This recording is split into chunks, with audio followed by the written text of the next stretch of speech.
আমার নাম মোহাম্মদ আকিল হোসেন। আকিল হোসেন, বয়স কত? বয়স হচ্ছে 21 বছর। 21 বছর। জন্ম জেলা কোথায় আপনার? আমার জন্ম জেলা হচ্ছে গাইবান্ধা জেলা, সুন্দরগঞ্জ থানা। বলেন। ছোটবেলা থেকে আমি মধ্যবিত্ত একটা পরিবারের সন্তান। কি করতো আপনার বাবা? আমার বাবা মূলত কৃষি কাজ করে, আমার মাও এরকম বাড়ির কাজই করে। তো আমার বাবা অনেক গরিব কৃষক, কৃষি কাজ করে সংসার চালায়। তো ছোটকাল থেকে আমরা 5 ভাই বোন, 2 ভাই 3 বোন। তো আমার বাবা 2টো বিয়ে করতো, আগের মায়ের 2 বোন, এই মায়ের আমরা 3 ভাই বোন। আচ্ছা। তো লেখাপড়ায় তেমন একটা সুযোগ পাইনি। ক্লাস 5 থেকে আমি লেখাপড়া করার পর আমার পরিবারেতে একটু দেখা যাচ্ছে অভাব, সো আমি ঢাকায় চলে আসি একটা কাজের জন্য। ও তার আগে আমি স্কুল ক্লাস 5-এ পড়ালেখা করা অবস্থায় আমি পক্স হয়, আমার হওয়ার পর আমি অনেক আক্রান্ত হয়ে পড়ি, পক্সে অসুস্থ হয়ে পড়ি। হওয়ার পর দেখা যাচ্ছে যে আমার মুখ দিয়ে ব্লাড আসতো বা নাক দিয়ে ব্লাড পড়তো, আমি অনেক অসুস্থ। পরে ওই সময় কত বছর বয়সে? এটা হচ্ছে আপনার 14 বা 15 বছর বয়স ওই সময়। তো হওয়ার পর আমার বাবা মানে অনেক টেনশন করে, কারণ আমার যে আগের মা ছিল ওই মায়ের একটা আমার ভাই ছিল, ওই ভাইটা প্রায় বিয়ের উপযুক্ত হয়েছিল, ওই সময় একই অবস্থায় সে মারা যায়। যাওয়ার পর আমার বাবা একটা টেনশনে পড়ে গেছিল যে আমার এই ছেলেটাও এরকমই হবে নাকি। তো উনি অনেক কান্নাকাটি করার পর উনি আমার ট্রিটমেন্ট করে, অনেক কোনো কাজ হয় না। হওয়ার পরে আমার এক গ্রামবাসী এক চাচা, উনি একদিন আমাকে দেখে যে আমাকে রংপুর নিয়ে যাবে। তো উনি বলে কি হয়েছে? তো বলে এরকম। তো উনি আমাকে একটা গাছান্ত ওষুধ দেওয়ার পর ইনশাআল্লাহ আল্লাহ পাক পরের দিন থেকে আমার ব্লাড পড়া বন্ধ হয়। মানে আমি এমন অবস্থা হয়েছিলাম, অসুস্থ হয়ে বিছানায় পড়ে গেছিলাম, হাঁটতে পারছিলাম না, অনেক ব্লাড ক্ষরণ হয়েছিল। তো ওখান থেকে আমি সুস্থ হয়ে পড়ি আস্তে আস্তে, ইনশাআল্লাহ আল্লাহ পাক আমাকে সুস্থ করে। তো সুস্থ হওয়ার পর আমি 5-এর বৃত্তি পরীক্ষা দিয়ে আমি আমার বোন জামার সহ ঢাকায় চলে আসি। এখানে এসে দর্জি কাজ শিখতে আসি। তো দর্জি কাজ 1 বছর শিখলাম। তো শেখার পর আমার বোন জামার সাথে যে কোনো একটা ত্রুটি নিয়ে আমি ওখান থেকে চলে আসি, যে তার সাথে মানে কথার কাটাকাটি না, মানে দেখতেছি সম্পর্কটা জানি কেমন হয়ে যাচ্ছে। বয়স কত তখন আপনার? তখন আমার বয়স 14-15 হবে। 14-15, মানে লেখাপড়া হয়নি একদমই? লেখাপড়া হয়নি। ওকে। তো আমি তার কাছ থেকে চলে আসি। বাড়িতে আসার পর আমার বাবা আবার আমার এক মামার সাথে যোগাযোগ করে ওই দর্জি কাজে অন্য জায়গায় দিয়ে দেয়। আচ্ছা, দর্জি কাজ করতেন মানে জীবনের প্রথম পরিচয় আপনি দর্জি কাজ? হ্যাঁ। আচ্ছা। তো আমার ওই মামার সাথে আমি কাজ শিখি, সম্পর্কে মামা ডাকতাম, ওনার বাড়ি ছিল শরীয়তপুর। তো ওনার সাথে আমি কাজ শেখার পর আমি কারিগরি পাই। পরে আমি কাজটা আস্তে আস্তে রানিং করি, আমি একাই শুরু করে দিলাম। পরে হঠাৎ করে আমি 1 বছর কাজ করলাম ভালো। 2য় বছর গিয়ে আমি হঠাৎ করে একদিন মানে আমি মাঠে খেলতে যাওয়ার পর আমার একটা বাতাস এসে লাগে শরীরে, লাগার পর আমার শরীরটা ঝাঁকি দিয়ে ওঠার পর আমি অনেক অসুস্থ হয়ে পড়ি। পরে ডাক্তারের কাছে যাই, ডাক্তারে বলে যে তোমার টাইফয়েড হয়েছে, কোনো ডাক্তারে বলে যে না তোমার চিকুনিয়া হয়েছে, ওই সময় চিকুনিয়া ছিল অনেক। চিকুনগুনিয়া? হ্যাঁ, চিকুনগুনিয়া। তো আমাকে অনেক ওষুধ দেয়, মানে অ্যান্টিবায়োটিক ওষুধ খাইতে প্রায় আমি 26 দিন ওষুধ খাই। খাওয়ার পর আমার জ্বর ভালো হয় না, দিন যায়, মানে শরীর অনেক ক্লান্ত হয় অ্যান্টিবায়োটিক ওষুধ খাইতে। তো কাশি হতো, অতিরিক্ত কাশি, এমন কাশি হতো মানে পেট চাইপা ধরে কাশতাম আর কান্না করতাম, মানে কাশতে আমার বমি বের হয়ে যেত। তো ডাক্তাররা খালি ওষুধ দেয়, কাজ হয় না। পরে আমি আমার মহাজনকে বলি যে ভাই আমি এখন বাড়িতে যাব, আমার আর কাজ করতে ভালো লাগতেছে না। ওই সময়টা জ্যাকেট শীতের মাল জ্যাকেট সিলেতাম। তো ওই ধুলাবালি ভিতরে মনে ঢুকছিল।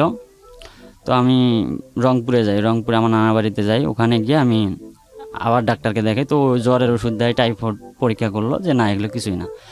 তো ওষুধ খাওয়া কোনো কাজ হয় না। পরে আমি বাড়িতে চলে যাই। যাওয়ার পর আবার বাড়িতে আমার বাবা আমাদের গ্রামে একটা প্রাথমিক ডাক্তার ছিল, ওনার কাছে নিয়ে যায়। তো উনি ওষুধ দেয়, ওই 1 সপ্তাহ ওষুধ খেয়েছি, কোনো কাজ হয় না। পরে আমি থানাহাট যক্ষা কেন্দ্রে গেলাম, ওখানে টেস্ট করার পর উনি ওখান থেকে বললো যে তোমার যক্ষা হয়েছে। তো যক্ষা হয়েছে, পরে আমাকে ওখান থেকে প্রায় 6 মাস চিকিৎসা দিল, ফ্রি চিকিৎসা। দৈনিক 3টা করে ট্যাবলেট খাইতাম, আর সাক্ষী নিয়ে ওষুধগুলো নিয়ে আসা লাগতো। পরে আমি 6 মাস ওষুধ খাওয়া অবস্থায় আমি বাড়িতে ছিলাম, বিশ্রামে ছিলাম, কোনো কাজকর্ম করতে দেওয়া হয়নি। তো ওই অবস্থায় যখন আমাদের বাড়ি কিন্তু চরে, মানে তিস্তা নদীর পাড়ে। তো তিস্তা নদী ভাঙার কারণে দেখা যাচ্ছে আমাদের বাড়ি গ্যাসে পরশু দিন আমাদের বাড়ি ভাঙছে, নদী ভাঙার কারণে। ওকে। এখন পর্যন্ত প্রায় 18 বার, আমার জন্মের পর আমি দেখলাম 18 বার নদী ভাঙনে বিলীন হয়ে গেছে আমাদের বাড়ি বসতভিটা। কি নদী এটা? এটা তিস্তা নদী। তিস্তা নদী, আচ্ছা। হ্যাঁ, আমি ওই বাড়ির সাইডে, আমাদের বাড়ির সাইডে ড্রেজার দিয়ে মাটি কাটতো, তো ওখানে পুকুর ছিল। তো ওই পুকুরে গোসল দিতে যাইতাম। যাওয়ার পর দেখতাম যে ওখানে একটা মেয়ে গোসল দিতে আসতো, সম্পর্কে আমার ফুপু লাগে। ওর মেয়েটার বয়স ছিল কম।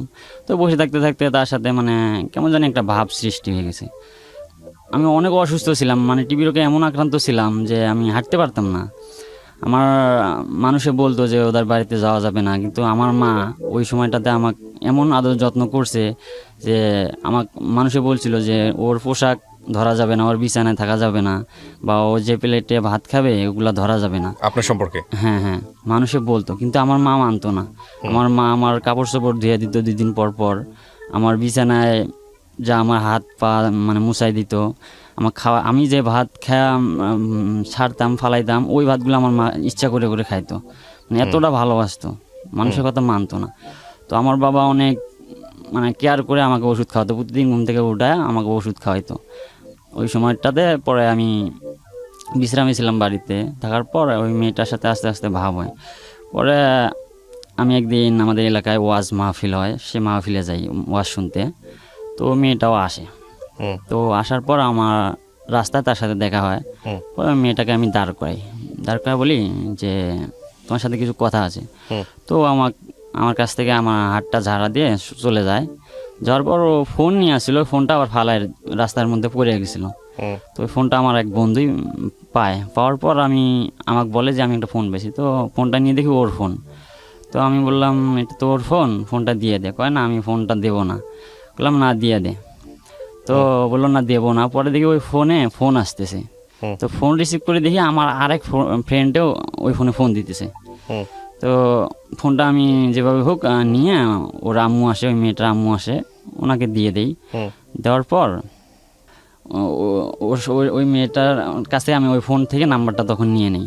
নেওয়ার পর আমি একদিন SMS করি।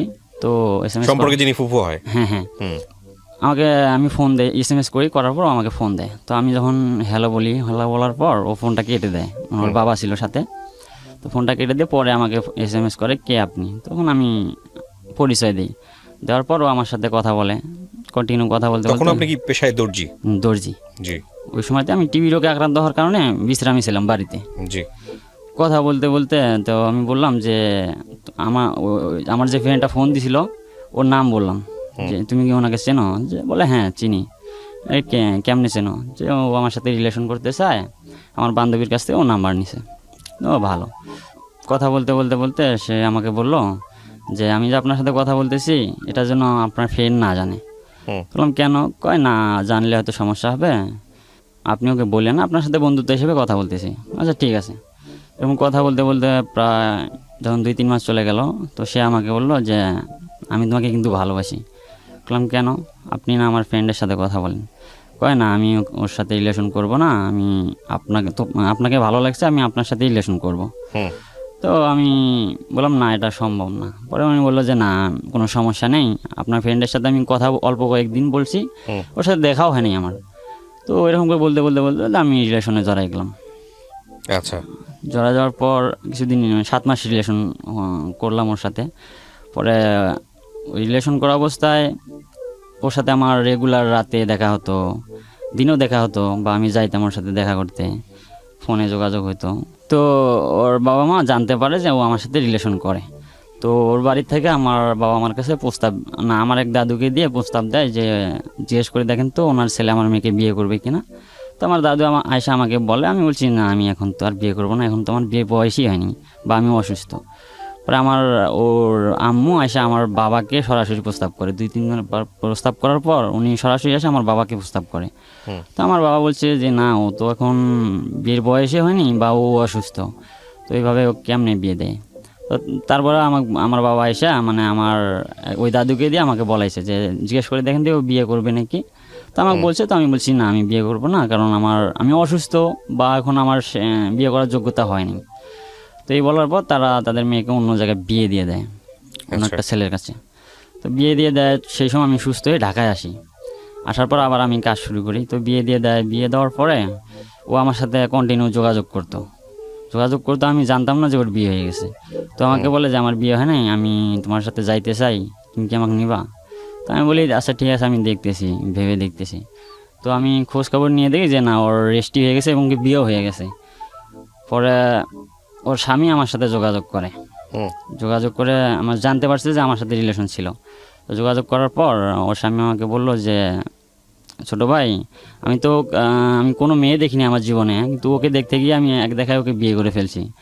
তো যেহেতু তোমার সাথে রিলেশন ছিল, আমি কিন্তু সব জানি, তারপর তোমার কাছে আমি আসলাম যে ওর সাথে যেন আমার সংসারটা সুখের হয়, যেন সংসারটা নষ্ট না হয়, সেক্ষেত্রে তুমি আমাকে একটু হেল্প করবা। বললাম আচ্ছা ঠিক আছে, সমস্যা নেই। পরে ওনার সাথে যোগাযোগ করে করে ও আমার সাথে যখন কন্ট্যাক্ট করতো, তখন আমি ওর স্বামীকে বলে দিতাম যে ও আমার সাথে যোগাযোগ করতেছে, আপনি ওকে একটু ইয়া করেন, মানে এমন সিস্টেমে বলতাম যাতে ও আমার প্রতি একটা অবিশ্বাস সৃষ্টি হয়, যাতে আমার যোগাযোগ না করে, যাতে সংসারটা হয়, এটা আমি চাইতাম। তো এরকম করে অবিশ্বাস সৃষ্টি হয়ে গেল। পরে ও আমাকে বলল যে তো কিন্তু আমি জবাই করব। তো আমি হেসে এটা দিয়েছি। কে বললো, মানে আপনার সঙ্গে যার সম্পর্ক? হ্যাঁ, সে বলল যে তুই আমাকে অনেক কষ্ট দিলি, তুই আমাকে বিয়ে করলি না। তো বললাম তুমি তো অন্য জায়গায় বিয়ে করে ফেলছো, তুমি ওখানে সংসার করো, সমস্যা নেই, আমি দোয়া করি তুমি সুখে থাকবা। ওর সাথে সম্পর্ক থাকার কত বছর পরে হচ্ছে ও এরকম আরেকজনকে বিয়ে করে? এই 1 বছর 1 বছরের মাথায়? হ্যাঁ। মানে আপনাকে বলছিল যে সে বিয়ে করতে যাচ্ছে? না, আমাকে বলেনি। না বলেই বিয়ে করছে? বিয়ে করছে যে আপনি হুট করে জানতে পারেন? হ্যাঁ, আমাকে বলতো যে ও আমাকে দেখতে আসছে, দেখতে এসে রেজিস্ট্রি হয়ে গেছে। ও আচ্ছা। পরে ও বিয়ে হয়ে গেছে, কিন্তু ওই জিনিসটা আমার কাছে গোপন রেখে কথা বলতো। হ্যাঁ, তারপর আপনি সম্পর্ক রাখতেন ওই সময়টা? হ্যাঁ, রাখতাম, এমনকি ওর সাথে রেগুলারই যোগাযোগ হতো। আচ্ছা। তো পরে আমি জানতাম না যে ওর বিয়ে হয়ে গেছে? না, আমি জানতাম ওর বিয়ে হয়নি। ওকে। পরে আমি যখন জানতে পারলাম, তখন তো আস্তে আস্তে আমি ওর কাছ থেকে সাইড কাটলাম। তো কাটার পর ও আমাকে একদিন বলল কি, তোকে আমি কুরবানির ঈদে, তো ঈদের দিন ও আমাকে ফোন দিয়ে বলে তোকে যে আমি জবাই করবো। বললাম কেন? তুই তো আমাকে অনেক কষ্ট দিছিস। বললাম কেন, কী কষ্ট দিলাম? আমি তো চাইছিলাম যে বিয়ের সময় হলে, বয়স হলে অবশ্যই বিয়ে করতাম। তো তোমাকে তো আগেই তোমার বাবা মা বিয়ে দিয়েছে, তুমি আমার সাথে শেয়ার করোনি। তো বলছে যে আরে না, আমি তোকে এমনিই বললাম, কিন্তু মন থেকে তো তোকে অনেক ভালোবাসি, তোকে তো সামনে পেলে জবাই করতে পারবো না, তোকে আমি দূর থেকে বললাম, এটা আমার রাগের কারণে। তো এরকম করে অনেক বলার পর আমি বুঝাইলাম, বোঝার পরে বুঝ মানছে, ইনশাল্লাহ ওখানে সংসার করতেছে, ওখানে একটা বাচ্চা হয়েছে। ওই সংসারে থাকো তুমি, আমি দোয়া করি সুখে থাকবা, সমস্যা নেই। ওকে, বুঝ মানছে? হ্যাঁ, মানছে। তো ওখানেও সংসার করতেছে, এখন ইনশাল্লাহ ভালো আছে। তো আমি ঢাকায় চলে যাই, যার পর মাঝে মাঝে ও ফোন দিত, দিয়ে আমার খোঁজ খবর নিত। কিন্তু আমি বলতাম যে তুমি ফোন দিও না, কারণ রাস্তাঘাটে দেখা হলে, যেহেতু এক এলাকায় বাড়ি, দেখা হলে তুমি ওই সময় কথা বলি আমার সাথে ভালো মন্দ, কিন্তু তোমার স্বামীর বাড়িতে গিয়ে বা চুরি করে ফোন দেওয়ার দরকার নেই। কারণ তোমার স্বামী জানতে পারলে দেখা যাবে যে তোমার সংসারে একটা অশান্তি সৃষ্টি হবে, বা তোমার স্বামীর মনে একটা সন্দেহ থাকবে, সংসারে অশান্তি সৃষ্টি হবে। তো ফোন দিও না। যদি কথা বলার ইচ্ছা থাকে তোমার স্বামীকে বলিও, তোমার স্বামীর ফোন দিয়ে কথা বলিও, সমস্যা নেই। তো এরকম করে বলার পর ও আর ফোন টোন দেয় না, 2 মাস 3 মাস পর বা 6 মাস পর একদিন ফোন দিত, দিয়ে ভালো মন্দ শুনতো, এতটুকুই। তো আমি ঢাকায় আসার পর আবার কাজ শুরু করি। করার পর কিছুদিন কাজ করার পর দেখা যাচ্ছে যে আবার আমার মাস্ক ছাড়া আমি কাজ করছিলাম, আর দর্জি কাজে দেখা যাচ্ছে ধুলাবালি অনেক ভিতরে ঢোকার পর আমার দেখা যাচ্ছে আবার বুক ব্যথা হয়, জ্বর আসে, মানে কাশি হয়। তো আবার সমস্যা দেখা দেয়। পরে আমি আবার বাড়িতে চলে যাই, যাওয়ার পর আবার ওই যক্ষা কেন্দ্রে গিয়ে ওনাদের সাথে যোগাযোগ করি।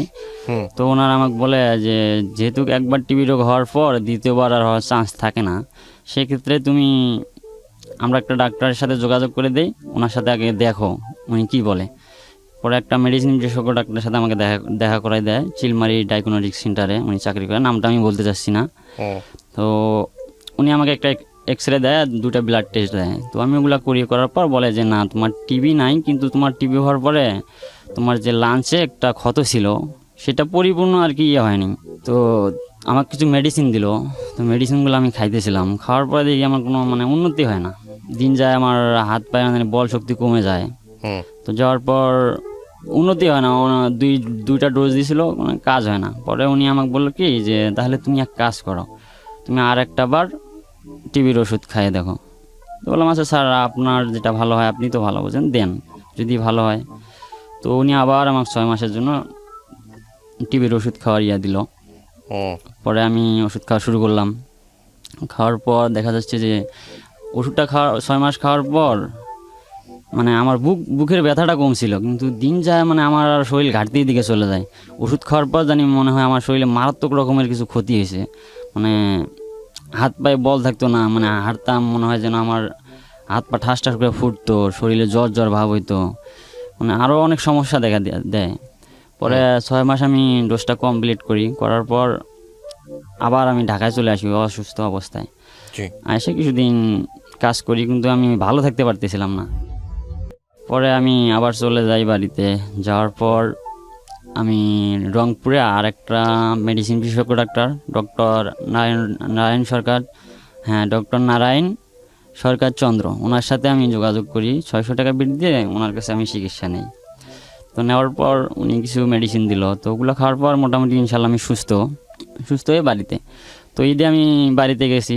যাওয়ার পর আমার মানে রাস্তা হাঁটতাম আমাদের বাড়ি থেকে প্রায় 30 গজ দূরত্ব হবে। তো ওখানে একটা মেয়ে রিলেশন ও মেয়েটা আমাকে দেখার পর, মেয়েটা অনেক ছোট ছিল, 12 বছর বা 13 বছর বয়স হবে। তো আমার এক ভাস্তিক দিয়ে আমাকে প্রস্তাব দেয় যে আমি ওর সাথে রিলেশন করব। ওই মেয়েটার ভাই আবার আমার ছিল ফ্রেন্ড, একসাথে ঘুরতাম, অনেক ক্লোজ ছিল।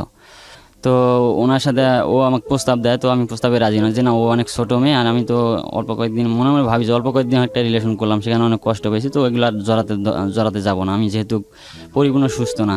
তো আমাকে প্রস্তাব দেয়, আমি রাজি হই না। 2-3 বার প্রস্তাব দেওয়ার পর আমার এক ভাস্তিক দিয়ে প্রস্তাব দেয়, আমার নাম্বার চাইছিল। পরে আমি আমার এক ফ্রেন্ড ওকে পছন্দ করতো, তাই ফ্রেন্ডের নাম্বারটা দিই। পরে ফ্রেন্ডের নাম্বার দেওয়ার পর ও ফোন দেয়, দিয়ে জানতে পারে যে ওটা আমার ফ্রেন্ড। পরে ও আবার না করে দেয় যে না আমি ওর নাম্বার চাই। পরে আমার ভাস্তি আসে আমাকে বলার পর আমি নাম্বারটা দিয়ে দিই। দেওয়ার পরও আমাকে ফোন দেওয়ার পর আমি বলি যে দেখো তোমার ভাই তো আমার ফ্রেন্ড, আর তোমার সম্পর্ক আমার সম্পর্কটাও অন্যরকম, তো এভাবে তো এটা রিলেশন হয় না, তুমি অনেক ছোট। কয় না আমি তোমার সাথে রিলেশন করব। তো বললাম দেখো তুমি তো অনেক ছোট, এখন তোমার মানে বিবেকটা ঘুমান্ত অবস্থায়, তুমি এখন রিলেশন আবেগের ঠেলায় করতে চাইতেছো। যখন তোমার বিবেকটা জাগ্রত হবে তখন তুমি কিন্তু আমাকে ছেড়ে চলে যাবে, তখন আমি কষ্ট পাবো বা মেনে নিতে পারবো না। তো বললো না আমি ছেড়ে যাবো না, আমি তোমার সাথে রিলেশন করবো। তো আমি অনেক বুঝাইলাম, তো মানে না। তো বললাম আচ্ছা ঠিক আছে তুমি কথা বলো, দেখি কি হয়। আর কথা বলতে বলতে ওর সাথে রিলেশন হয়ে গেল, 7-8 মাস রিলেশন হয়ে গেল। হওয়ার পর কন্টিনিউ ওর বাড়িতে যাইতাম, দেখা করতাম। দেখা করার সময় দেখা যাচ্ছে ওর ভাই থাকতো, মাইন্ড করতো না, কেউ জানতো না যে আমি রিলেশন করি। তো একদিন হঠাৎ করে গ্রামের মধ্যে মানে ওর সাথে আমি আমার এক চাচার বাড়িতে কথা বলি, দেখা হয়। ওখানে গিয়ে আমার চাচাতো বোনের বান্ধবী, তো ওখানে গিয়ে কথা বলি।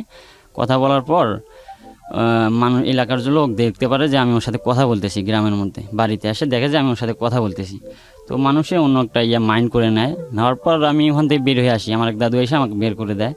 তো আমি বের হয়ে দেখি যে গ্রামের মধ্যে সবার মুখে মুখে যে অমুকের মেয়ে, অমুকের ছেলে, অমুকের ঘরের মধ্যে বসে কথা বলতেছে বা ধরা পড়ছে। আচ্ছা। তো এই অবস্থায় পরে আমি বাড়িতে যাই না ভয়ে, অনেক দেরিতে বিকাল টাইমে আমি বাড়িতে যাই। যাওয়ার পর দেখি আমার আম্মু আমার সাথে কথা বলে না, বাবাও কথা বলে না। আমি বুঝতে পারছি যে এই খবর বাড়িতে আসছে। তো সন্ধ্যা হয়ে গেল। সন্ধ্যা হওয়ার পর আমি বাজারে যাব।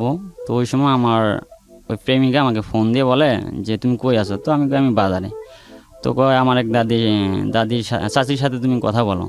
তো কথা বললাম, তো দাদি বললো যে তুই কি বিয়ে করবি? বললাম বিয়ে করার তো বয়স এখনো হয় নাই, যদি বয়স হতো তাহলে বিয়ে করতাম। তো কয় তাহলে এগুলো যে হলো মানুষে বলতেছে তুমি বিয়ে কর। তো বললাম দেখি। তো এগুলো বলার পর ও ফোন দিল। তো আমাকে ফোন ধরে বলে যে তুমি কি আমাকে বিয়ে করবে না?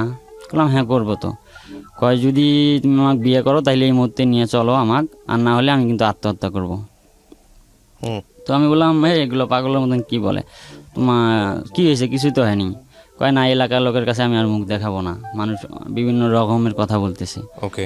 তো আমি বললাম সমস্যা নাই, তোমার আম্মু আসুক, তোমার আম্মু আসলে আমি তোমার আম্মুকে বোঝাই বলবো, এগুলা কোনো সমস্যা না, মানুষ এমনিই বলতেছে।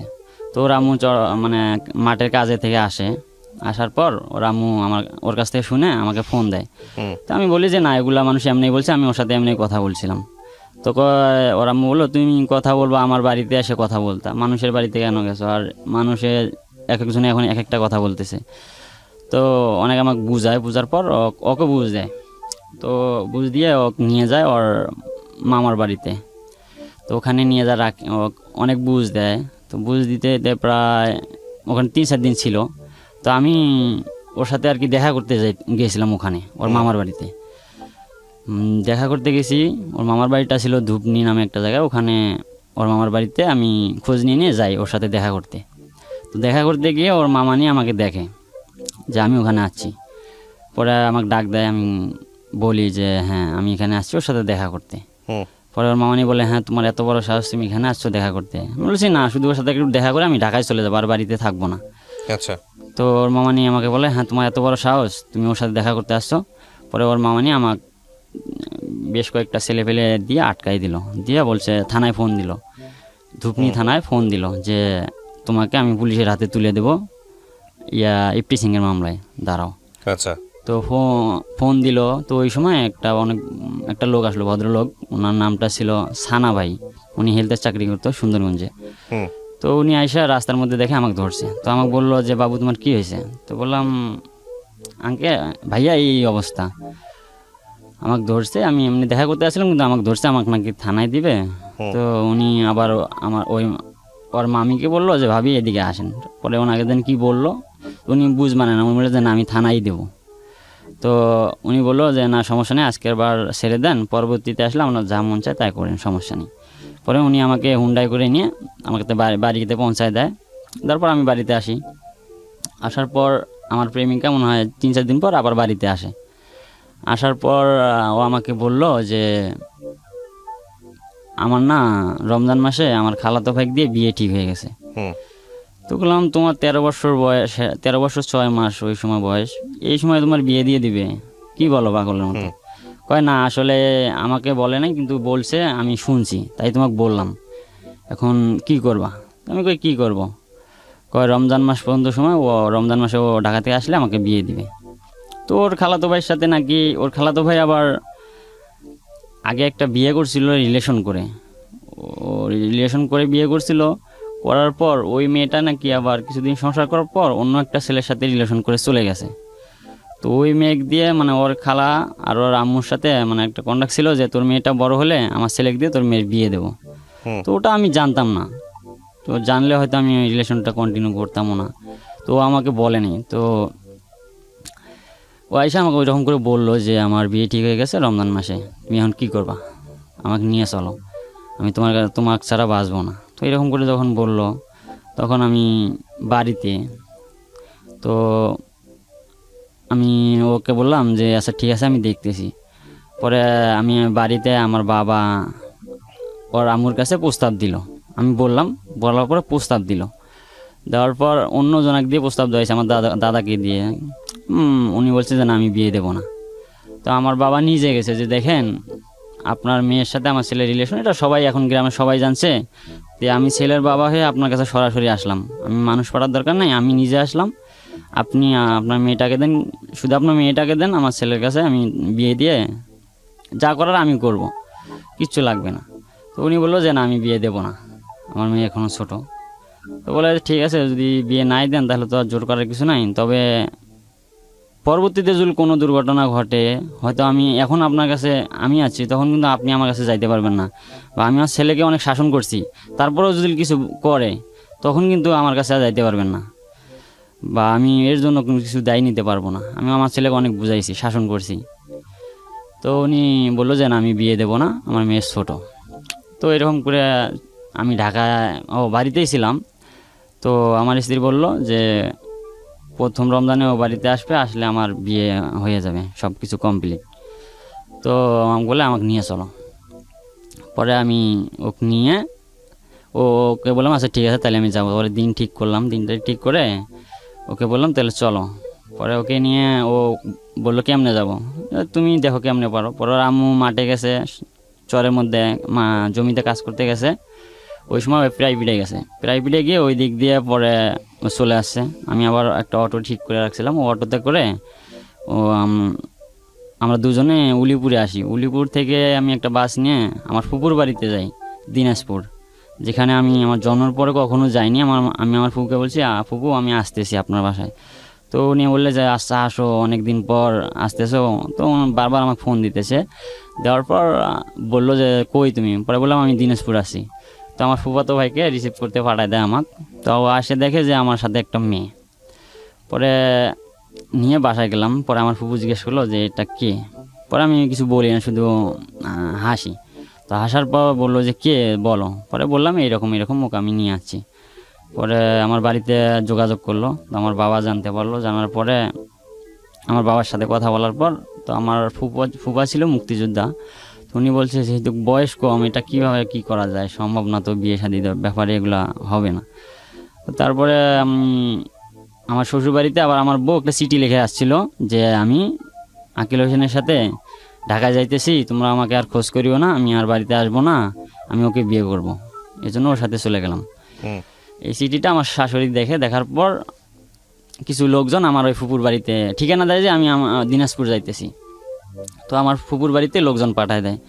তো 10-12 জন লোকজন পাঠায় দেয় আমাদেরকে ধরতে। পরে আমি রমজান মাস 2 জনের রোজা ছিলাম। পরে ইফতারি করে আমি ওখান থেকে রওনা দিই ঢাকার উদ্দেশ্যে। পরে আমি ঢাকায় এসে শ্যামলীতে নাইমা আমার এক বোনজামার বাসায় যাই, মতিঝিল।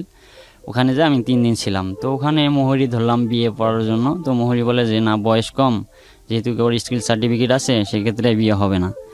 তো ওখান থেকে 3 দিন থাকার পর যখন হলো না, তখন আমি আবার চলে গেলাম কিশোরগঞ্জে আমার মামার কাছে, মামার বাড়িতে। তো আমার মামা অনেক দেখে রাগ করছে যে এটা কী করছো। তো আমার মামা কিশোরগঞ্জে গিয়ে পরে ওখানে 2-3 দিন থাকার পর পরে কিশোরগঞ্জে এক উকিল সাহেবের সাথে যোগাযোগ করে আমাদেরকে নিয়ে যায় উকিল সাহেবের বাসায়। তখনও কি বিয়ে হয়নি আপনাদের? না, বিয়ে হয়নি। ওর বয়স কত? ওর বয়স তখন ছিল 13 বছর 6 মাস কি 7 মাস এইরকম। কোর্টে নাই আমাদেরকে, উকিল সাহেবের বাসায় নেওয়া হয়। তো নিয়ে ওখানে আমাদের বিয়েটা সম্পূর্ণ করা হয় কোর্ট ম্যারেজ করে। কাজী সাহেব ডাক দিয়ে রেজিস্ট্রি করা হয়। ওখানেই বিয়ে শাদী কমপ্লিট করে আমরা চলে আসি। আপনাকে কোর্টে কে বিয়ে দিল এভাবে? বিয়েটা দিচ্ছে হচ্ছে উকিল সাহেব কিশোরগঞ্জেরই। উনি সব কিছু দায়িত্ব নিয়ে করে দিছে। টাকা নিছে আমার কাছে মনে হয় 10,000 কি 8,000 টাকা ওই সময় নিয়েছিল, আমার সঠিক খেয়াল নেই। তো উনি বিয়েটা করে দেয় কোর্ট ম্যারেজ করে। দেওয়ার পর পরে আমরা 13 দিন এখানে থাকার পর আমার শাশুড়ি ওই ধুপনি থানার মধ্যে একটা জিডি করছিল যে আমার মেয়ে বাল্যবিবাহের মামলা তো জিডি করছিল সাধারণত। জিডি করার পর পরে আমার বোনই আর কি আমার ওই শাশুড়ির সাথে কন্ট্যাক্ট করে যে ছেলে মেয়ে তো যেখানে হোক আছে, আমার কাছে আছে, তো আপনারা মীমাংসা হন। তো আমার শাশুড়ি বললো ঠিক আছে, আমি মীমাংসা হব, ছেলে মেয়েকে আনেন। বলেছে না, ছেলে মেয়ে যেখানে আছে আপনারা মেহমানরাই মীমাংসা হন, 2 পক্ষ। তো আমার শাশুড়ি বলে আচ্ছা ঠিক আছে, আমরা কালকে তাহলে বসবো। তো আচ্ছা ঠিক আছে। তো কালকের কথা কয়ে আমার শাশুড়ি, আমার মামা শ্বশুর, তিনি আবার একজন বাংলাদেশ পুলিশের একজন কর্মকর্তা। তো ওনার সাথে কন্ট্যাক্ট করে সবাইকে ডাক দেয়। পরের দিন রমজান মাস ইফতারির পর আমাদের এলাকার সাবেক মেম্বার আব্দুল মজিদ চাচার বাড়িতে আর কি মিটিংটা বসবে, ওখানে মীমাংসা হবে। তো ওখানে যাওয়ার পর লোকজন যায় সব। ইফতারের পর আমার বাবা, আমার চাচা, আমার ফুফাতো ভাই এবং আমার ওই বোন জামাই যায়। যাওয়ার পর আমার শাশুড়ি মীমাংসার কথা বলে সব লোক ডাক দিছে, সব এলাকার সব লোক আসছে। আসার পর বলতেছে তোমরা যাও, আমরা আসতেছি, এই কথা বলে মেম্বারের বাড়িতে যাবে। তো আমার শাশুড়ি ওখানে ধুপনি থানা থেকে সিভিলে 4 জন পুলিশ নিয়ে আসে রাখছিল, এটা হয়তো কেউ জানতো না। তো আমার বাবা যখন ঘরের দরজায় যায়, আমার বাবা, আমার চাচা, আমার বোন জামাই যাওয়ার সাথে তাদেরকে অ্যারেস্ট করে ফেলে। আচ্ছা, ওই মিটিংয়ের মাঝখান থেকেই অ্যারেস্ট করার পর সব লোক অবাক হয়ে গেছে যে এটা কিভাবে সম্ভব, মানে কেউ আর কিছু বললো না ওখানে। তো অ্যারেস্ট করে নিয়ে চলে যায় ধুপনি থানাতে। যাওয়ার পর পরে আবার আমরা আমাদের লোকজন দিয়ে যোগাযোগ করি। যোগাযোগ করার পর ওনারা বললো যে না, আমরা ছাড়বো না, আমরা করে দেবো, মানে ছেলে মেয়ে হাজির করার পরে আমরা ওদেরকে ছেড়ে দেবো, আনাতে ছাড়বো না, চালান করে দেবো। তো আমার এক আত্মীয় ছিল, ওনার সাথে যোগাযোগ করার পর উনি ওই ধুপনি থানা থেকে ট্রান্সফার করে সুন্দরগঞ্জ থানায় নিয়ে গেছে। আমার 4 জন আসামিকে নিয়ে যাওয়ার পর সুন্দরগঞ্জ থানা থেকে পরে বলছে যে দেখো, তোমাদেরকে ছাড়া হবে, কিন্তু তোমাদেরকে কথা দিতে হবে, ছেলে মেয়েকে হাজির করতে হবে, যেহেতু 2 জনেরই বয়স কম। তো 13 দিন পর পরে আমার বাবা কথা দিয়েছে যে ঠিক আছে, আমরা হাজির করব। পরে আমার বাবাকে ছেড়ে দিল। দেওয়ার পর পরের দিন আমরা চলে গেলাম বাড়িতে সুন্দরগঞ্জে। যাওয়ার পর নাসির সাহেব নামে একটা লোক ছিল, উনি সব কিছু হেল্প করছে আমাকে।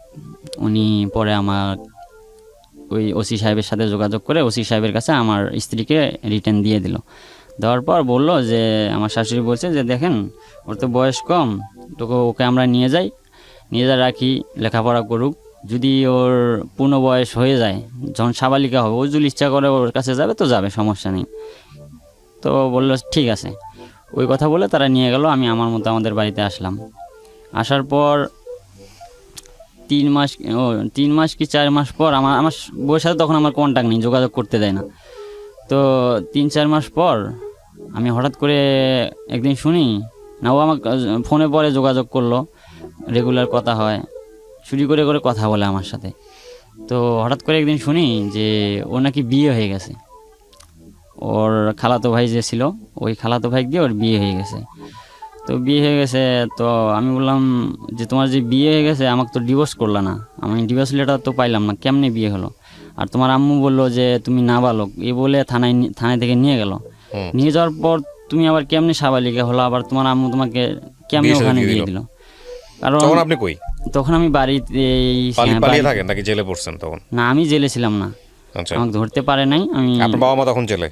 না, আমার ও পরের দিনই ছেড়ে দিছে।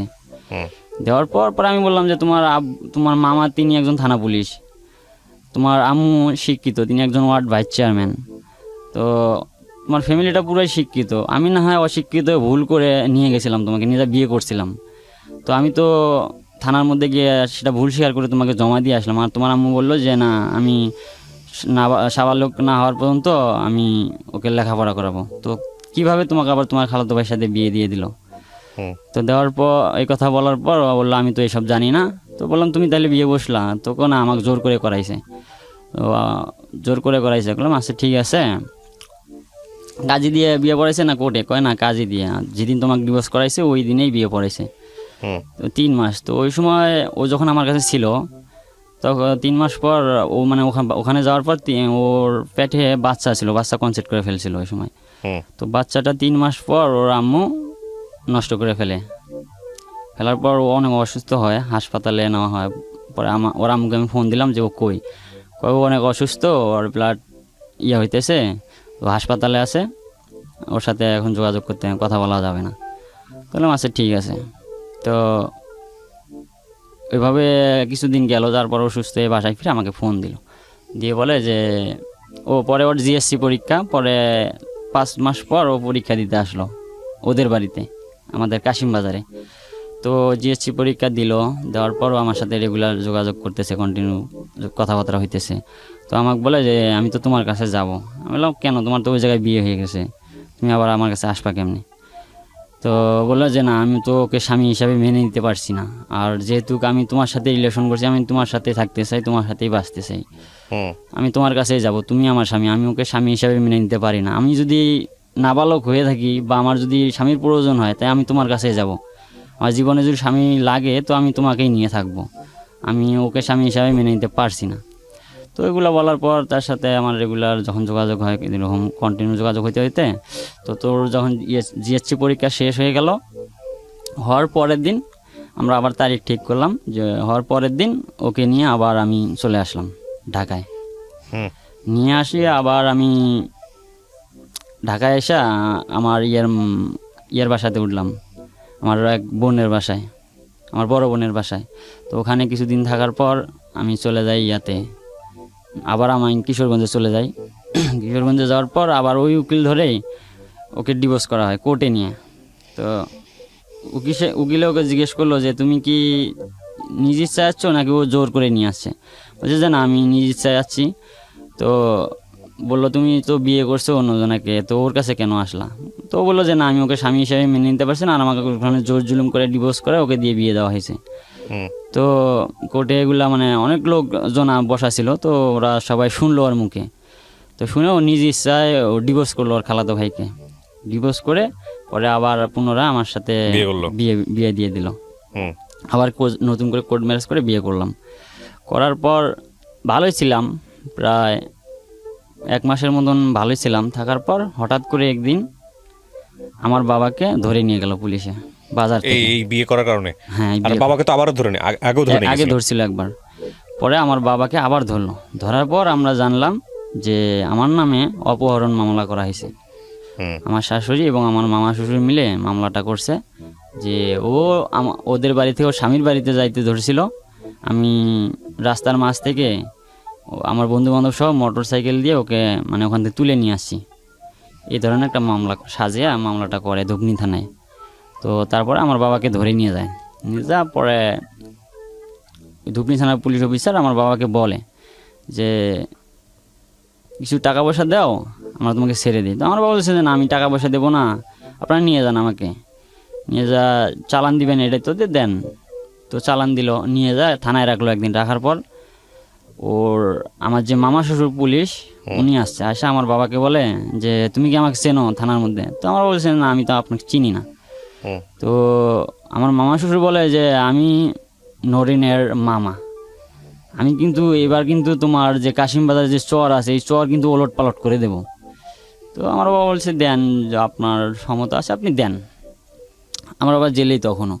তো একদিন থাকার পর পরে চালান করে দেয় কোর্টে, গাইবান্ধা কোর্টে চালান করে দেওয়ার পর ওখানে 26 দিন ছিল। তো আমার শাশুড়ি ওই মামলাটা মানে বিচার চাওয়ার জন্য অনেক করছে যে চালু চালু বিচার হয় না কেন। পরে আমার বাবাকে আবার 3 দিনের রিমান্ডে নেয়। আমার শাশুড়ি রিমান্ডের আবেদন করে যে 3 দিনের রিমান্ডে নেয় আমার বাবাকে। তো রিমান্ডে নিয়ে আসে। তো আমরা তখন ঢাকায়। তো আমার বাবাকে জিজ্ঞেস করছে যে তুমি তোমার ছেলে কই, ছেলের বউ কই, কোথায় আছে, আমরা ঠিকানা দাও। তো আমার বাবা বলছে আমি কেমনে জানবো, আমি তো থানায়। আর ছেলে যাওয়ার পর থেকে তো আমার সাথে আর যোগাযোগ করেনি। দ্বিতীয়বার, প্রথমবার যাওয়ার পর আমি যোগাযোগ পাইছি, আপনাদেরকে আইনে দিছি। তো দ্বিতীয়বার যাওয়ার পর তো সে আমার সাথে আর যোগাযোগ রাখে নাই, বা আমিও তার চেষ্টা করছি, আমি তার সাথে যোগাযোগ করতে পারিনি, কারোর সাথে কারো যোগাযোগ নেই।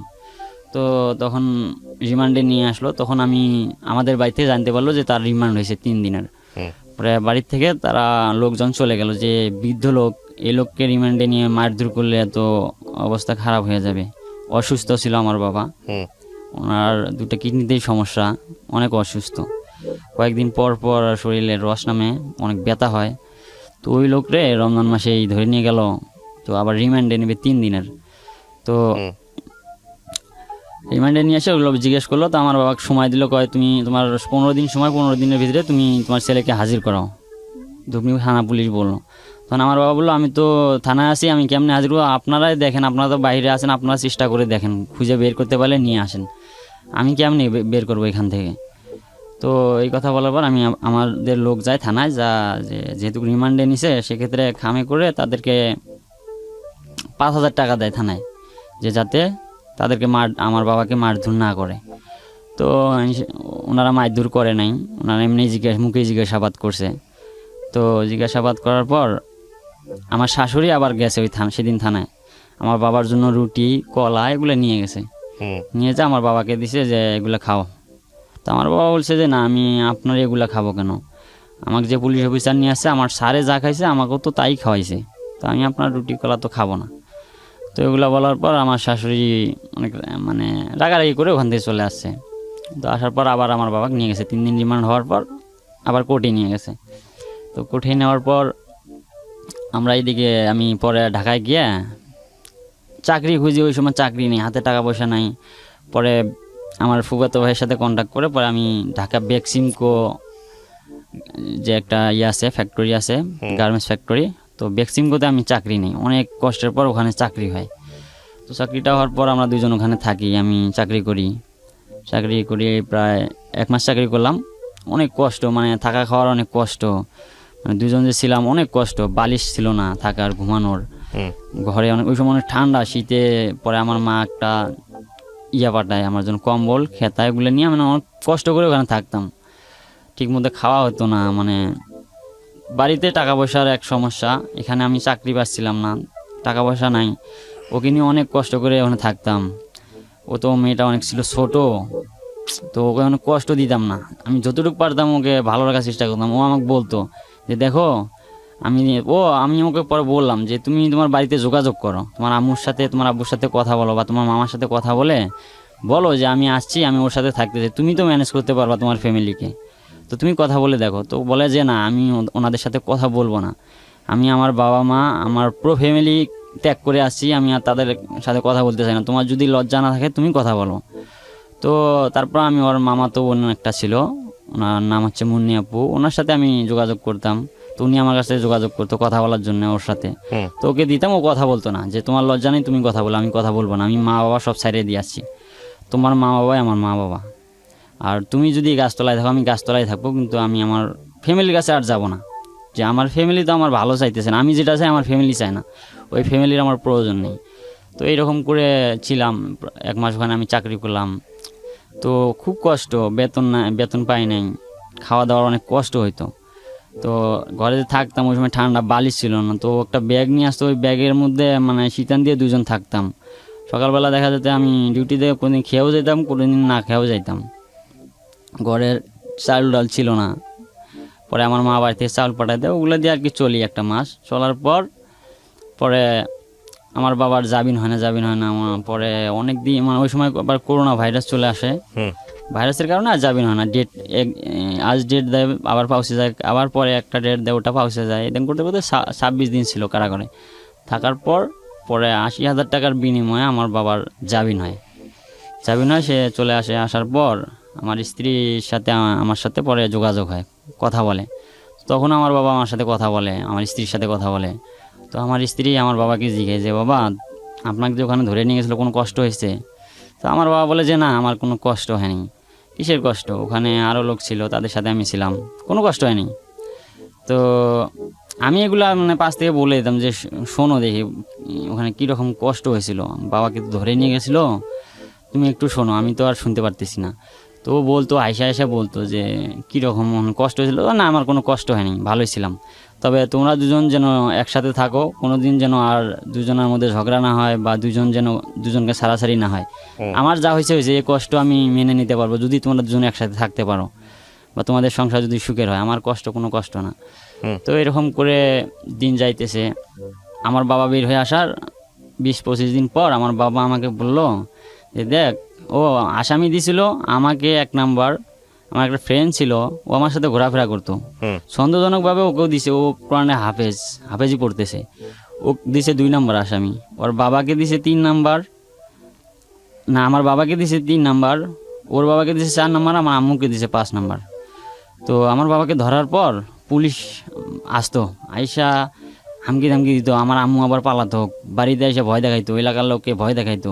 তো তারপর 26 দিন পর আমার বাবা যখন আসলো কারাগার থেকে, আসার পর 15-20 দিন পর আমাকে বললো যে যেহেতু তোমরা আসো ওখানে চাকরি করতেছো, চাকরি করো, যেহেতু তোমার নামে এখনো মামলাটা আছে, তো এই মামলাটা কিভাবে শেষ করা যায় এটার জন্য আমরা দেখতেছি। তুমি আর কতদিন পালায় থাকবা, যেহেতু সংসার করে খাইতে হবে, তো পালায় যদি তুমি একদিন ধরা পড়ো তখন আবার জিনিসটা কেমন হয়ে যাবে। কষ্ট আমি পাইছি, টাকা তো গেছেই, তো তোমার জামিনের জন্য ইয়া করি। আমি বলছি যে না, আপনাকে জামিন ইয়া করার টাকা পয়সা নষ্ট করা লাগবে না, আমি এদিকে আসি থাকি এই অবস্থায়। তো আমার বাবা বললো যে না, ধরা পড়লে তো সমস্যা হয়ে যাবে, কষ্টটা কী জিনিস আমি তো বুঝি, আমি তো ওখানে গিয়েছিলাম। তো অনেক রিকোয়েস্ট করার পরে আমি বললাম আচ্ছা ঠিক আছে আপনারা দেখেন। পরে আমি এদিক চাকরি থাকতেছি। পরে আমার বউ 1 মাস থাকার পর বললো যে না, আমি আর ঘরে বসে থাকবো না, আমি চাকরি করব। পরে আমার বাবা রাগ হয়েছে, এই তোমার তো বয়স কম, এতটুকু একটা মেয়ে তুমি চাকরিতে যাবা, মানে তোমার দরকার নাই, তুমি থাকো 4-5টা মাস কষ্ট করে ওখানে থাকার পর আমি তোমাকে নিয়ে আসবো বাড়িতে। তো বলছে যে না, আমার আর একা একা বসে থাকতে ভালো লাগে না, আমি চাকরি নেব। তো আমি না করি, অনেক না করার পর ও বলে যে না আমি চাকরি নেবই। তো গার্মেন্টসে যায়, ও তো বয়স কম, চাকরিতে নেয় না। আমার 2টা ভাবি ছিল, ওই ভাবির সুদে। তখন আপনি কি করতেন, দর্জিগিরি? না, আমি চাকরি করতাম গার্মেন্টসে। আচ্ছা। আমার ভাবিক সহ ও যায় বেক্সিমকোর, আর একটা ইয়ে ছিল বেক্সিমকোরের শাখা, ওটা সেরামিক্স লিমিটেড নামে একটা ইয়ে ছিল, ফ্যাক্টরি ছিল। তো ওখানে সকল প্রকারের লোককে নেয়, একে ছোটো থেকে শুরু করে বৃদ্ধ লোকদের পর্যন্ত। তো আমি অনেক না করার পরেও ও বলে যে না আমি যাব। পরে আমার ভাবিকে সহ যায়, যাওয়ার পরে ও ওখানে চাকরি নেয়। তো নেওয়ার পর ওখানে মনে হয় 17 দিন ডিউটি করছিল। ডিউটি করার পর বাড়ি থেকে ফোন আসলো যে তোমাদেরকে আসতে হবে, কিছুদিনের ভিতরে আসতে হবে বাড়িতে। বললাম কেন? কয় তোমার জামিন হবে, জামিন করার জন্য আমরা গাইবান্ধায় এসপি স্যারের সাথে কথা বলছি, তো এসপি স্যারে তোমাকে ডাক দিলে তুমি আসবা। আইসা শুধু এসপি স্যার বলছে শুধু 2জনে সাইন করে চলে যাবা। তো ওর একটা স্যার ছিল, ওর যে গার্লস স্কুলে পড়তো, ওই যে আশরাফ বিএসসি নামে আমার এক চাচা ছিল, আমার সম্পর্কে চাচা ওর স্যার। তো ওনার সাথে যোগাযোগ করলাম, উনি বললো হ্যাঁ সমস্যা নেই, তোমরা আসো, আইসা সাইনটা দিয়ে চলে যাবা। তো আচ্ছা ঠিক আছে। পরে আমি এখানে একদিন ফোন দিল, পরে আমি গার্মেন্টসে ছুটি নিলাম, 3 দিনের ছুটি নিয়ে চলে গেলাম বাড়িতে, যা ওকে নিয়ে চলে গেলাম। পরে আমার ডাক দিল, চলে গেলাম, সেদিন ছিল বৃহস্পতিবার। তো আমি গাইবান্ধায় যাই, যাওয়ার পর আমার ওই যেই ইন্সপেক্টর আমার বাবাকে অ্যারেস্ট করে নিয়ে যায়, তো ওনার সাথে ওই এসপির যোগাযোগ হয়। তো উনি আমার স্ত্রীকে ওখানে যাওয়ার পর উনি নিয়ে নেওয়ার পর উনি জানি ওনাকে কী বলছে, বলার পর সেদিন সারাদিন ছিলাম কোর্টে। তো কোর্ট বন্ধ হয়ে গেল, রাতের 8টা বেজে গেছে। তো ওই সময় ওকে কোর্টে নেওয়া হলো, শুধু ওকে আর আমার বাবা, আমার চাচা যেটা, সবাইকে নেওয়ার পর কোর্টে গিয়ে ম্যাজিস্ট্রেট মানে ওই এসপি আর ওই ইন্সপেক্টর জানি ও কী বলছে, যে এইভাবে বলবা যাতে কোনো সমস্যা না হয়, ও শিখাই দিছে। তো কোর্টে গেল রাত্রে 8টা বাজে, ওনার দুপুরে গেছে, রাত 8টা পর্যন্ত আমি বাইরে, ওর সাথে আর কোনো দেখাও নাই, কথাও নেই, আমার বাবা আমার চাচারা ওর সাথে। তো কোর্টে ম্যাজিস্ট্রেট ওর কাছে স্টেটমেন্ট নিয়েছে, ও স্টেটমেন্ট দিছে, যে ম্যাজিস্ট্রেট জিজ্ঞেসে যে তোমাকে জোর করে তুলে নিয়ে যাওয়া হয়েছে, যে ও বলছে যে না, আমি আমার স্বামীর কাছে নিজ ইচ্ছায় গেছি। তো তুমি তো বিয়ে করছিলাম, বলছে যে হ্যাঁ, আমার প্রথমবার এরকম নিয়ে আসছে আমার স্বামী, নিয়ে এসে বিয়ে করছে, করার পর আমার বাবা মা তার কাছ থেকে নিয়ে এসে আবার তাকে জোর করে আমাকে ডিভোর্স করে আমার খালতো ভাইয়ের সাথে বিয়ে দেওয়া হয়েছে। তো আমি তাকে স্বামী হিসেবে মেনে নিতে পারি নাই, আমি আবার আমার প্রথম স্বামীর সাথে যোগাযোগ করে। তারপর ম্যাজিস্ট্রেট কি বলেছে সবকিছু শোনার পরে? তিনি শোনার পর তিনি বলল, যে ম্যাজিস্ট্রেট বলল যে ঠিক আছে, তোমার আম্মু তো এই মামলা করছিল, অপহরণ মামলা, যে তোমাকে তুলে নিয়ে যাওয়া হয়েছে। তো তুমি যেটা বললা সেটা তো সে হিসেবে তো ছেলের দোষ নাই। তো ঠিক আছে, এখন কি তুমি ওর সংসার করতে চাও? তো বললো হ্যাঁ, আমি ওরই সংসার করব, ওর সাথে গেছি, ওরই সংসার করব। তো তখন আমার বললো, ম্যাজিস্ট্রেট বললো, তাহলে না, তোমার তো এখনো সেই বয়সটা হয় নাই, তো তোমার আম্মু তোমার আব্বু যেটা বলবে তোমাকে সেটাই শুনতে হবে। তো তোমাকে এখন তোমার আব্বু আম্মুর সাথে তাদের বাড়িতে যাইতে হবে। তো আমার স্ত্রী বললো যে না, আমি ওদের বাড়িতে যাব না, আমার বাবা মার বাড়িতে যাব না, আমি আমার স্বামীর বাড়িতেই চলে যাব। কারণ আমার বাবা মা তো আমি যাকে চাই তারা তো সেটা বোঝে না। ওখানে নিয়ে যাওয়ার পর আবার ওকে ডিভোর্স করে আবার ওই জায়গায় বিয়ে দিবে, আমি জানি, আমি ওখানে যাব না, আমি আমার স্বামীর কাছ থেকে আসছি, আমি আমার স্বামীর কাছে চলে যাইতে চাই। তো অনেক জোরাজুরি করার পর আমার শাশুড়ি, তারপরে আমার ওই খালা শাশুড়ি, যার ছেলে দিয়ে ওর বিয়ে হয়েছিল, তো উনি গেছে, ওনারা মানে আমার স্ত্রীর হাত ধরে টানাটানি, এক পর্যায়ে ওখানে ধস্তাধস্তি শুরু হয়। তো আমার স্ত্রী আমার ওই খালা শাশুড়িকে একটা ধাক্কা দেয়, দিয়ে বলে যে তোমরা সবাই যাও, আমি তোমার কাউকে চিনি না, যে আমি আমার স্বামীর কাছে গেছি, আমি ওখানেই থাকবো, তোমাদের কেউকে আমি চিনি না। তো এগুলো বলার পরে ম্যাজিস্ট্রেট বললো যে তোমরা যেহেতু এরকম করতেছো, যেহেতু ওর স্বামীর কাছে যেতেছে, আবার তোমরা চাইতেছো, সেক্ষেত্রে আমি কাউকেই দেবো না, যেহেতু ওর বয়স কম, আমি কাস্টডি করে ওকে রাজশাহী পাঠাই দেবো, কাস্টডি মধ্যে থাকবে, ও যখন বয়স হবে তখন ও বের হয়ে যেটা ডিসিশন নেবে ওটাই। তো এটা বলার পর সবাই একটা টেনশনে পড়ে গেল, যে ওর বয়স কম, এই মেয়েটা কাস্টডি করে পাঠাই দিবে। তো ও বললো যে না, আমি ফ্যামিলিতে যাব না। তো ও আর আমিও বললো যে আমি আসছি কিন্তু এখানে মীমাংসা হইতে, তো আমাকে মীমাংসা করে দেন। তো ম্যাজিস্ট্রেট বললো যেহেতু মীমাংসা হইতে আসছেন, তো ঠিক আছে, তার তো আর কোনো কথাই থাকে না, তো মীমাংসা হয়ে যান। তো বলছে ঠিক আছে। তো আমার স্ত্রী বললো যে মীমাংসা হোক আর যাই করুক, আমি কিন্তু আমার ফ্যামিলিতে আগেই যাব না, প্রয়োজনে আমি ওই যে আমার স্যার ছিল যে আশরাফ বিএসসি স্যার, আমি ওনার সাথে ওনার বাড়িতে যাব, ওনার বাড়িতে থাকবো। পরের দিন যদি লোকজন পাঠায়া নিয়ে আসে আমাকে, ওখান থেকে আমি আসবো, আগে আমি যাব না। তো মাঝখান থেকে যে ওই যে ধুপনি থানায় যে রাজেন্দ্র স্যার ছিল, যিনি আমার বাবাকে অ্যারেস্ট করে, ওই রাজেন্দ্র স্যার বললো যে না, কারো কাছে যাওয়ার দরকার নাই, ও আমার সাথে আমার বাসায় যাক, আজকে আমার বাসায় থাকবে। আর আমার বাবাকে বললো, আমার চাচাদেরকে বললো যে তোমরা কালকে 5-7 জন লোক নিয়ে আইসা খাওয়া দাওয়া করে বউ নিয়ে যান। তো ওখানে তো আর কিছু করা থাকলো না, তো আমার বউকে নিয়ে চলে গেল ওনাদের বাসায়।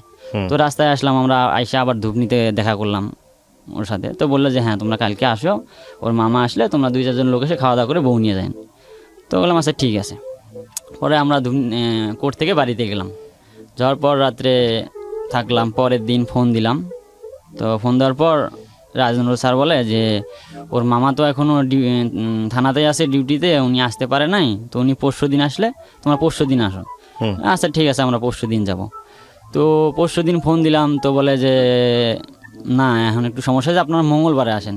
তো এরকম করে ডেট দেয় দিতে দিতে প্রায় 15-20 দিন যখন হয়ে গেল, তখন আমরা বুঝলাম যে না ওনারা আর আমাদেরকে দিবেন আমার স্ত্রীকে।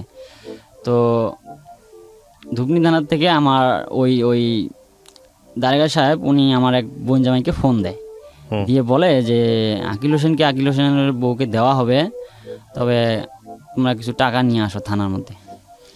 নিয়ে আসলে আমি দিয়ে দেবো, আমি নিজে থুই আসবো ওর বাড়িতে। আপনি কি বর্তমানে এই মেয়েটার সঙ্গে সংসার করছেন, মানে যাকে আপনি বিয়ে করেছিলেন? না, ওর সাথে আমার সংসার নেই। ওখানে নিয়ে যাওয়ার পর ওকে আবার আমার সাথে আমার ডিভোর্স করিয়ে ওর খালাতো ভাইকে দিয়ে আবার পুনরায় বিয়ে দিয়ে দেয়। ওই যে লোকের কাছে ফার্স্ট বিয়ে সেকেন্ড বিয়ে হয়েছিল তার কাছে আবার দিয়ে দেয়। এখন ওখানেই আছে নাকি ওখান থেকে আবার আসছে? ওখানে আবার ও আসে, কিন্তু আমাকে ডিভোর্স লেটার দেওয়া হয়নি। আমি বলছি, আমার শাশুড়িকে পরে বলছিলাম। আপনার ভবিষ্যৎ পরিকল্পনা কি, মেয়ে যদি আবার আপনার কাছে আসে আপনি তাকে বিয়ে করবেন? না, যেহেতু ওখানে সংসার করতেছে আর আমার কত ফ্যামিলি। বছর যাবত সংসার করতেছে ওখানে? প্রায় 1.5 থেকে 2 বছর হবে। 1.5 থেকে 2 বছর। তো আজকে আপনি গল্পটা কেন বললেন এখানে? গল্পটা এই জন্যই বললাম যে আমি তো অনেক ভুল করছি। ভুল বলতে আমি অল্প বয়সেই এগুলো করা আমার ঠিক হয় নাই, বা মেয়েটারও বয়স কম ছিল, না বুঝে আমি ওকে নিয়ে যাই বিয়ে করি। আমার সেই যোগ্যতা থাকতো অবশ্যই হয়তো তারা মেনে নিত, কিন্তু আমার যোগ্যতা নেই বলে হয়তো মেনে নেয় নাই। আমি এই জন্যই গল্পটা বললাম যে আমার গল্পতে যে এই আমার মতো যারা আছে, ছোট ছোট ছেলে মেয়ে যারা স্টুডেন্ট লেখাপড়া করতেছে, তারা যেন আমার মতো আমার এই গল্পটা শুনে যেন তারা এই ভুলগুলো না করে, তারা যেন ওই ভুল থেকে সরে আসে। আর যদি তারা সরে আসে, তাতে আমি যদি অনেক কষ্ট পাইছি, আমি বেশ কয়েকবার আত্মহত্যা করতে গিয়েছিলাম যে না আমি আত্মহত্যা করবো, এই জীবন রাখবো না, অনেক কষ্টের জীবন। তো সেই সময় আত্মহত্যা করতে যাওয়ার সময় আমার একটা কথা মনে বললো যে না আমি তো ঢাকা FM 90.4-এ আমি জীবন গল্প নামে অনেক অনুষ্ঠান শুনছি। শোনার পর তো দেখছিলাম যে না অনেকে আত্মহত্যা করতে গিয়ে ফিরে এসছে, তাদের লাইফটা অনেক আরও ভালো হয়েছে। তো আমার লাইফটা তো কেবল শুরু, 21 বছর বয়স, আমি ইচ্ছা করলে এখান থেকে আবার আমার জীবন নতুন করে শুরু করতে পারি। তো সেক্ষেত্রে আত্মহত্যা আমি আর করি নাই। রাইট, আপনি যে কথাগুলো বলে দিয়েছেন সেগুলোই আমার কথা। আপনি যে গল্পটা বলতে আসছেন এটা অবশ্যই অনেক মানুষকে অনেক কিছু শেখাবে, এবং আমি মনে করি প্রিয় দর্শক এবং শ্রোতা যারা এই গল্পটি এতক্ষণ শুনছিলেন তাদেরকে শুধু একটা কথাই বলবো, আমাদের জীবনে যত রকমের ট্র্যাজেডি আছে তার মধ্যে ঘুরে ফিরে এই প্রেম ঘটিত ট্র্যাজেডি অনেক বেশি, এবং সেখানে বোঝাই যায় যে অপ্রাপ্ত বয়স্কদের এই ম্যাচিউরড আচরণ যেটা জীবনকে শেষ করে দিতে পারে। রাইট না, আপনার বয়স কত? আমার বয়স এখন 21 বছর। পুরো জীবনটাই সামনে পড়ে আছে। হ্যাঁ, এই অভিজ্ঞতা যদি কাজে লাগিয়ে যদি সামনের জীবনটা সুন্দর করেন তাহলে আপনার জীবনটা অনেক সুন্দর হবে, ব্যাপারে কোনো সন্দেহ নাই। অনেক ধন্যবাদ আজকে আমাদেরকে এখানে সময় দেওয়ার জন্য।